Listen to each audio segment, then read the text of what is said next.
Now, ladies and gentlemen, get ready for our special conversation session. I would like to welcome Mr. Durga Shankar Mishra, Chief Secretary, Government of Uttar Pradesh. I would also like to invite Arpit Gupta, Assistant Editor, ETGovernment, to take the discussion ahead on the topic India's Urban Transformation Journey and Flagship Urban Missions.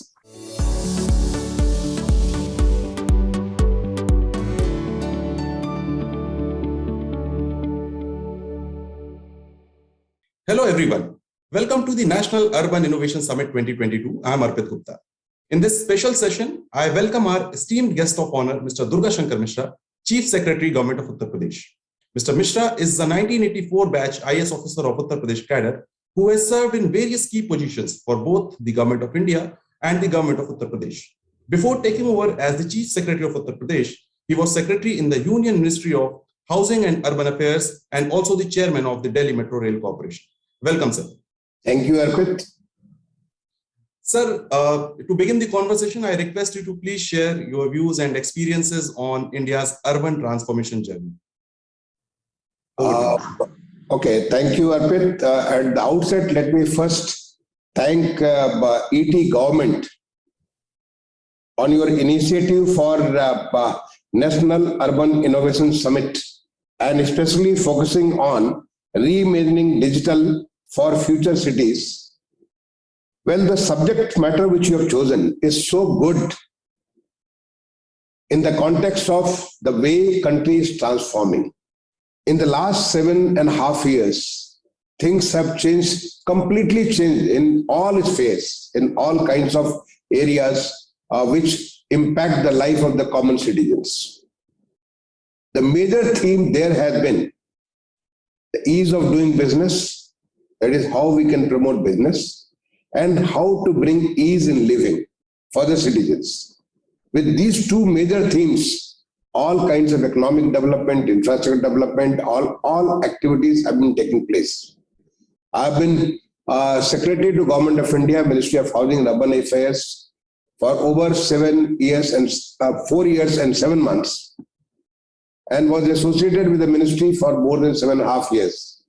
Because earlier for 3 years, I was Additional Secretary in the same ministry, Ministry of Urban Development.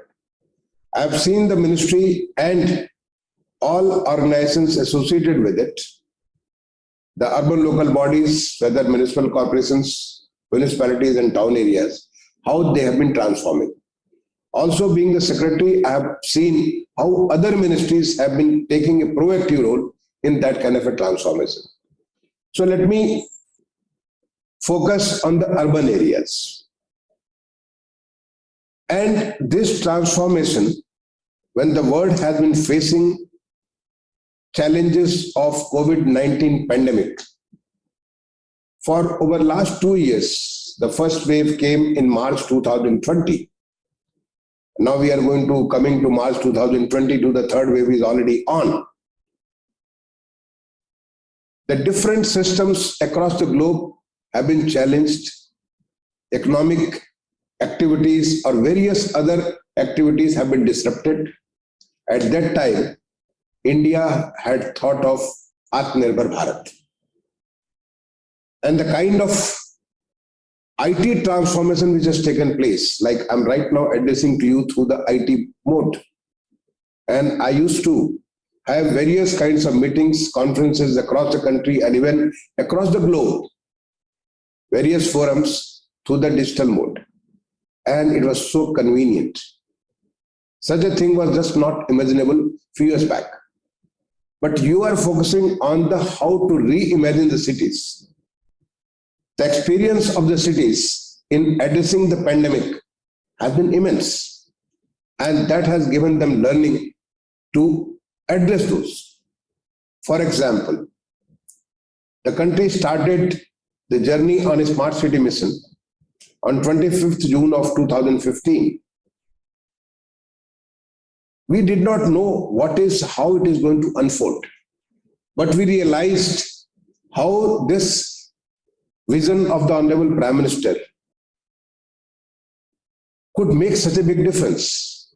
When the pandemic was on, our integrated command and control centers, they worked like the war rooms, from where, whether it was providing medical facilities to those who have been impacted, whether finding out which areas are to be addressed on a priority basis, whether to provide citizen services because people were under great scare.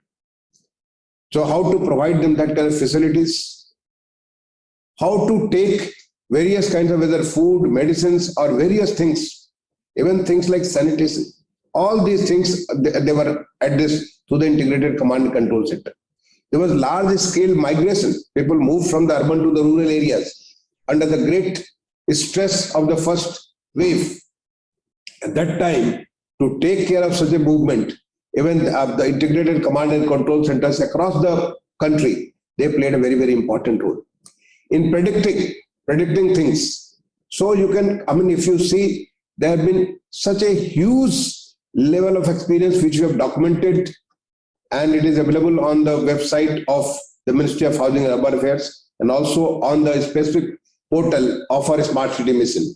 It is for anybody to see how different cities address the pandemic.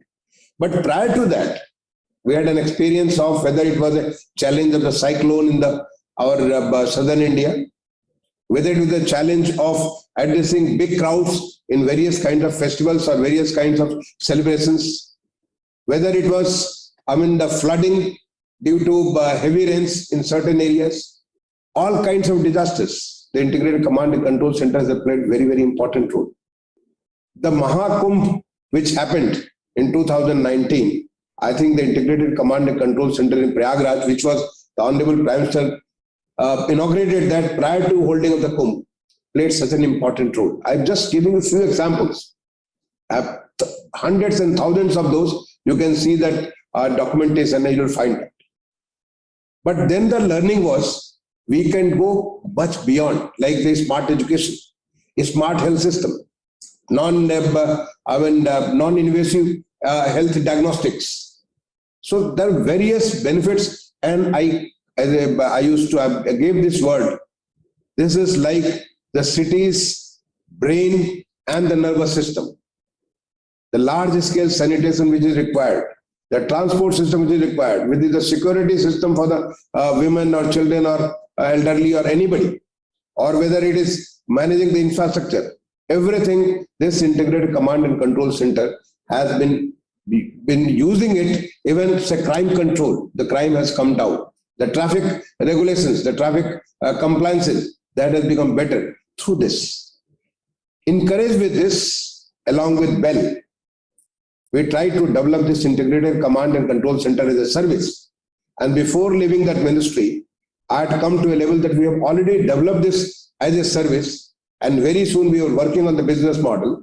This can be provided as a service, so cities need not spend a lot of money in the upfront investment of developing the integrated command and control center. They can take this as a service, like you have the Windows available, you have got various kinds of the software which are available, and you can utilize that software. Is a very little cost, and you can use that service whether you want to help your mobility to be more run better, or water system, 24/7 water system, or sewerage system, or whether it is a sanitation system, any kind of services which will impact the life of the citizens, that can be managed to integrated command and control center. And I can see that very soon this service is going to be launched by my ministry. Similarly, whether it was urban planning. Urban planning, you see, it used to be, I have been in my state, I used to be Vice Chairman of Kanpur Development Authority. I've seen how difficult the urban planning, how master planning has been. But under the Amrut scheme, we provided a facility of GIS-based master plans. The NRSA is doing a wonderful job. All the cities are, trying to come up with, I think some 160 odd cities have already got their master plan through this exercise. And all of them, now under the Amrut 2.2, which was launched by the Honorable Prime Minister very recently, now any city whose population is more than 50,000 has been taken up under that for GIS-based master plan. Think of it, once you have the GIS-based master plan, how simple the life becomes. Whether it is the road infrastructure, your banking infrastructure, whether it is a water, river, everything is just layer by layer. You can do that. The planning becomes such a simple exercise. And I find that the urban planning is the most important thing for urban development. This kind of a facilitation through the digital mode is going to completely change the way we think, we see things. Very recently, on the urban infrastructure, you must have followed, the city of Puri came with 24/7 water supply and drink from tap, something which we under the Amrut 2.0, we have mandated it to all the cities which are going to take, especially the municipal corporations, to go for that. And once they do that, I think of it, the kind of water we are going to save, 24/7 water supply. Honestly, you find that the cities, the non-revenue water is something around 40%. That will come down drastically. Use the plastic bottles once you can drink from tap anywhere. I personally, I have been to the city of Puri where we held a national workshop on water. And there is going to be no plastic. No plastic bottles will just will be out of scene.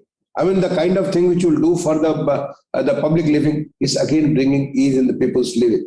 And how it is possible? Using the sensors, IT, or artificial intelligence. So IT provides that kind of a power where you can, without deployment of much manpower, you are able to do things in the power multiplies manyfold. Whether it is the transport system, you mentioned about the DMRC. In fact, I've been the chairman of all the metro corporations across the country. And I found there were a lot of learning. We developed a platform called iMetros, through which there have been a lot of learning from one metro to another metro. And metro system has transformed in the last few years in a big way. Now, India is one of the largest driverless metro system. System is a driverless. It has got the National Common Mobility Card, which is not there other than Korea. There is no other country which has got a National Common Mobility Card. And this is possible. So the many examples I can give from my experience working in the urban ministry. And I think whatever we were doing, all states were adopting it. In fact, the kind of competitive environment which has been created under the leadership of Honorable Prime Minister, where is the Team India. We learn from each other. The teams are challenged. Swachh Bharat Mission, the Swachh Sarvechar. You find such a healthy competition. The cities have really transformed. And what has done that? IT has played a very, very important role. Now, every city's by status is available, digitally available. And one cannot bluff. There is artificial intelligence. If you bluff, then things will be caught right away. So this Swachh Sarvechar, something which I remember, because I've been associated for the last 7.5 years as the additional secretary, then as a secretary. I found that we used to take such a long time for doing this. But with the digital transformation, things become so simple. In fact, a lot of innovations were possible. We were able to learn from each other, experience from each other, a lot of training, capacity building through using the e-governance platform. All these things were possible. The cities, what we have learned during the COVID-19 pandemic, the way we live, that is also going to transform. That's also going to change. We have found that offices were held, people were working from home. Few years back, it was just unimaginable. But now, not only in the private sector, even in the government sector, we had people working from home. They could do everything possible, because it is a completely on the IT platform. So there have been a lot of learning, and this will also give us a learning that the way we plan our cities, the planning must incorporate such activities like the holding Wi-Fi facilities. When you construct a house, so that every room has got a good Wi-Fi connectivity. You design in a manner that it has got a good Wi-Fi connectivity, so that from anywhere you can connect. We are living in a kind of a connected world where the e-commerce has become, it has prospered in the last 2 years in a big way. People, rather going to the physical form, yes, it's not going to stop. That's also going to be there. But the younger lot, they are using the e-commerce platform in a much bigger way than what used to be earlier. So that is changing our city's life. whether it is work, whether it is commerce, whether it is business, things are changing, and it is just adding to the power of anywhere. I mean, whether it is a school or hospitals, I mean, you see the kind of distant consultation system you couldn't have thought of earlier. But now you find that you do a diagnostic, the doctor is able to see that and is able to prescribe that and is also able to amend that. So, I mean, this is changing the way we used to live. So, when you say the reimagining the cities, what is a city? City is basically, it is defined by the people who live there. And the cities are there because it provides a platform where the people's activities can be synergized for a higher level of economic activities. Because the cities are called engines of economic growth. Why so? Because any activity you can innovate, you can work out a system in where the factors of production could be synergized, and you are able to get much higher level of economic activities. But while doing so, you need to provide proper facilities. Earlier, we were thinking only in terms of just the infrastructure, but now this kind of a thing, the IT sector has given us such a different way of seeing things, where people sitting in different places are able to connect and innovate, come out with a new thing. Whether it is sanitation system, drinking water, sewer system, whether it is your sports, your entertainment, health system, education system, all these things are now changing. And in the context of cities, they are changing much faster, because we have realized through the very fast transformation. I mean, now we have got transport for all. People are coming with a kind of an app where you don't have to search for anything. Just through the app, you are connected to the one place to another place, whether the bus is at what time, next taxi, if you take a taxi, then house is correct. I mean, there are many things which have come up. I mean, if you start taking examples, this is how the cities are changing. And we are moving towards a new urban India. In fact, in Lucknow only, few months back, we had Azadi Ka Amrit Mahotsav. Under Azadi Ka Amrit Mahotsav, we had a 2 days exhibition come conference where there were participation from all over the country. And my ministry, at that time, I mean, they had showcased how the new urban India would be. What is that we are doing? What the path we are taking? And you could find the kind of a technological transformation, the kind of innovations, the amount and the level of work which was being done in this whole transformation process. Some of the things right now you're able to see, but some of the things which are in process, which will be shown in time to come, because the way it comes into the actual operation, it takes some time. I will close with one example. Then you are happy to take specific questions from me. That is ease of doing business.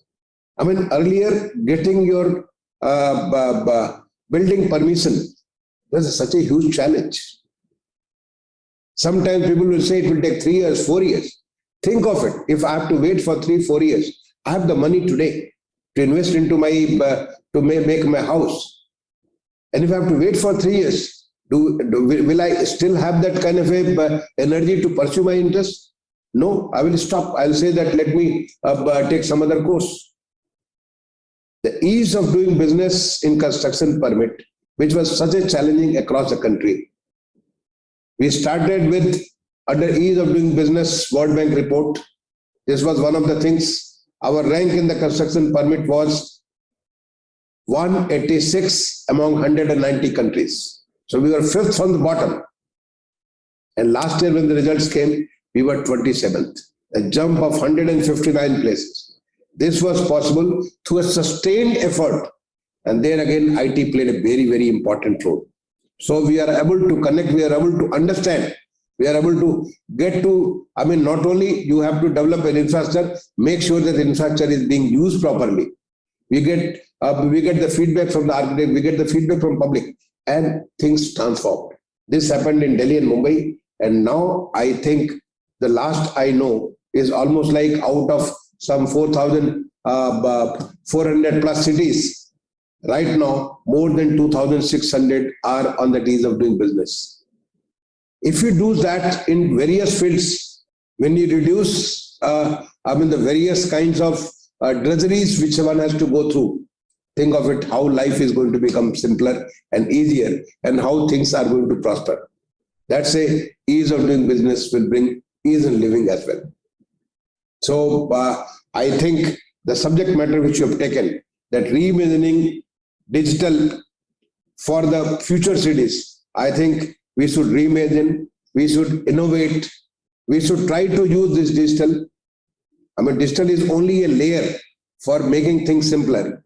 And the objective should be bringing ease in living of the citizens, allowing the citizens to do their best in whatever field, whether they are in the literature or science or engineer or architect or whatever field they are pursuing, business, entrepreneurship, they should be able to do much easier. They will be able to provide maximum contribution. And if we do so, if everybody starts doing well, definitely the country is going to prosper. The journey from 3 trillion to 5 trillion or to $10 trillion economy.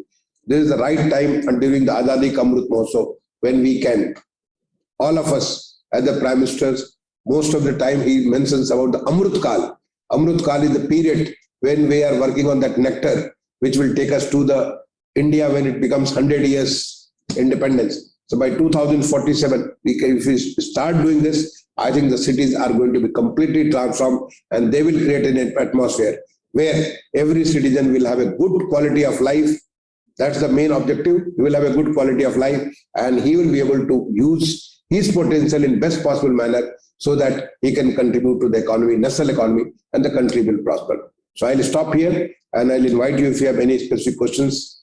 Most welcome. Thank you. Thank you, sir. Thank you for highlighting the various initiatives under flagship urban missions of Government of India, including Smart City Mission, Amrit Mission, Swachh Bharat Mission. Sir, before we wrap up, I have only one question. I would like to know how the innovative indigenous technologies can benefit the cities, because the Prime Minister also talks about self-reliant India and lays emphasis on the startup ecosystem. So when we are talking about grassroots level innovators, so how these indigenous innovative ecosystem can actually become part of the urban transformation journey of the country? Well, innovation is nothing but seeing things in a different manner, making it happen, using the technology which is available. I'll give you an example. Under the Swachh Bharat mission, when we started our journey on 2nd of October 2014, there was a call to make the country clean by 2019 when we celebrate 150th anniversary of Mahatma Gandhi. And we have traveled a great distance now. In this journey, one part, I'll just take one example of the Waste to Wealth. Waste to Wealth is those who are on the ground level, they know how best they can use this. And you start looking at it, you'll find hundreds of solutions. Today, you can go on GEM portal, more than 5,000 such products are available, which can convert various kind of waste into wealth. And many entrepreneurs are using that. On the one side, they are reducing the waste from the city. On the other side, they are earning their livelihood from there. So innovations has no boundary. It is unbounded. I think India is the largest startup system or innovation system. In any sector, small little changes which will reduce the cost, which will improve, bring ease in doing things, or improve the benefits which you get from it. For example, let me take example of again something which will appeal to right away. Say water. The tap water which uses when you are drying, how much of it you are using and how much of it is just getting waste. Water is so scarce. We have a limited water resource across the country. Can we do something to improve that usage of water, whether in the urban context or a rural context, in agriculture context? A lot of innovations are possible. In fact, that's what is happening across the country. Under the PM Swanidhi scheme, Pradhan Mantri Street Vendors Atmanirbhar Nidhi, this under the PM Swanidhi scheme, we found that, the way scheme was handled, the way things, using is a very, very innovative way. During the whole world was facing the pandemic, the large number of such people who are not literate, who are not so much, so much computer savvy, you find that the large number of them are now using their mobile phone for payment or purchases. And what is the benefit? They are getting connected to the economy. They are now part of our regular economy. They were part of the informal economy when they were, whether it was selling the fruits or vegetables or say chai pakoda or chole bhature, or we are providing services like say hair cutting and all that. Any kind of a vendor. They were part of the informal economy. They didn't know how much they earn, how much they are spending, what they are going to keep for the future. And if they have to go to the bank will not honor them. But now through this kind of a thing, this innovative system, they are creating their own economic history. They have their civil score. They are now welcomed by the banks, and the large number of them got the second tranche of 20,000 rupees. Initially, they got 10,000, then they got 20,000. And I think now the 50,000 also will be coming to the many of them. It's nothing but innovative way of doing things, not in the business as usual. So there are hundreds of things. And I think country needs innovation. We need to promote our own people who have the creativity, who have the commitment. We have to provide a kind of a good environment in which their creativity can be transformed into the real action. Like under the Housing for All, this is a immense scheme. Sometime document how India, this is something which everybody will be proud of, how India has grounded in just 5 to 6 years, more than 92 lakhs of houses, constructed almost like 55 lakhs of houses, and sanctioned more than 114 lakhs houses. This is unimaginable. And this has been possible with a lot of innovations, a lot of new things, the way things have been utilized. And one of this is the global housing technology challenge, in which the new technologies are coming. But more than that, 5 ASA, this is the 5 centers, 4 IITs and 1 Central Building Research Institute, where the people have been, they are kind of incubating new building materials, new building processes, new technologies, which are going to address what? How you can utilize something which is a garbage, something which is a waste can become part of it, or something which is locally available can become part of construction technology. So you can create, it's a multiple benefit. How you can reduce the cost, how you can improve it is more disaster resilient. So there's a lot of new things are coming up. These are say hundreds of examples. You can go on the ministry, and which I've been leading for more than 4.5 years. So there's so many things which have come up, and come up from who? They have been provided such kind of environment where their work was respected, where they have been not only incubated, but they have been accelerated to become part of the commercial business. So they are earning from that. And that is what the country is providing right now. I think innovation, entrepreneurship, and this is to make the country self-reliant. It is very, very important. Thank you, sir. So one last small feedback and your experience, sir. For any urban scheme or urban mission, citizens' engagement and public participation has been a key to success. And I think for all these missions and schemes, you have been getting a lot of public support to implement these schemes. When we are talking about 100 year of independence 2047, what challenges do you see in the citizen engagement and public participation to achieve the 100% urban transformation? Last question, over to you. Oh, thank you, Arpit. In fact, there is a very famous urban planner, and I had an opportunity to meet with him when I was visiting Copenhagen. He lives in Copenhagen. Ian Gale. He has written a book, Cities Are for the People.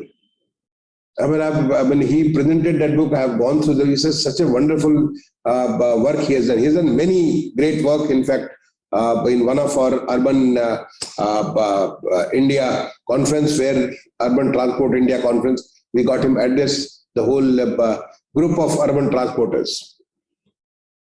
There he says the cities are meant for the people and not for the city administrators or city managers.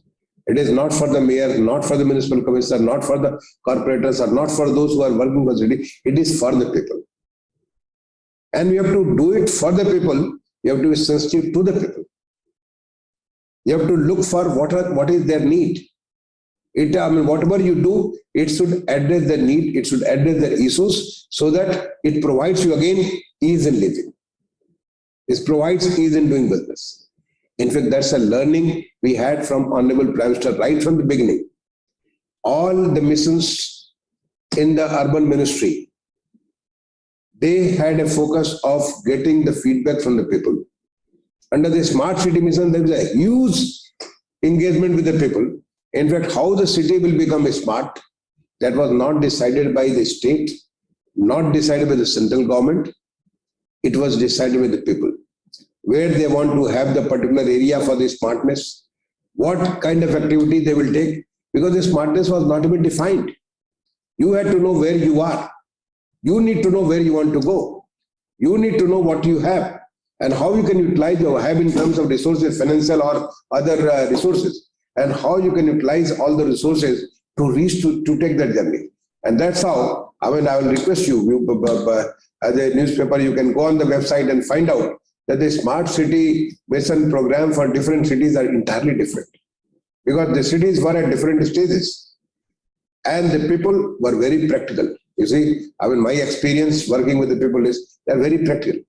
You cannot construct, say, such a large housing program where you are challenged of doing more than 1 crore houses unless people are with you.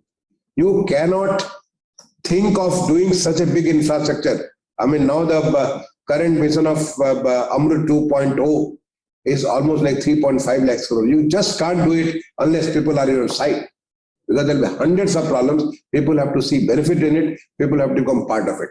And that's what, that's my big learning, that if you have to make anything successful, you have to take the people along with you. They should have the ownership. People like me keep coming and going. But it is for the people who are living, who are going to be the owners of what you are doing.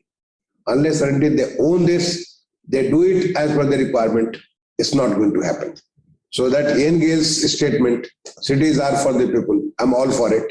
And I think that's how, if you have to move this Amrut Kal journey, this journey has to take the people along, and people have immense capacities, resilience, and a lot of knowledge, lot of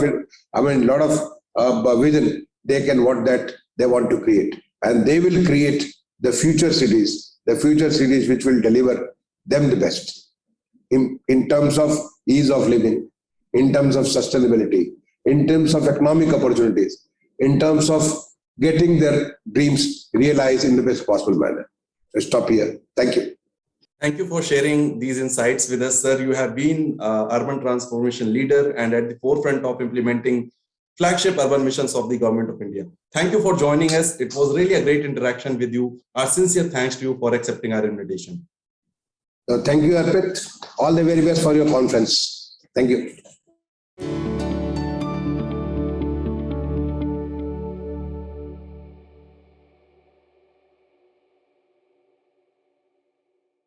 Thank you, Mr. Mishra and Arpit, for such a great discussion around India's urban transformation journey. Now we'll proceed further and explore more.